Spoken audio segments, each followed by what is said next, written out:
finchisise.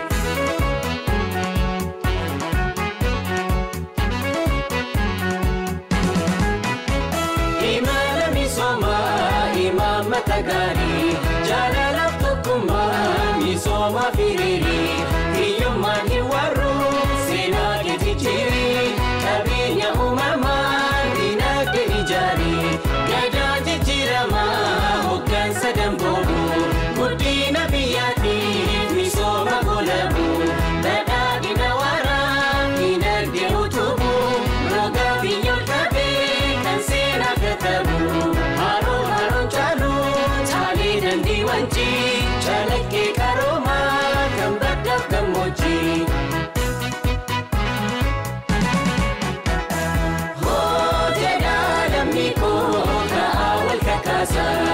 Misoma warati, tersi modirisa.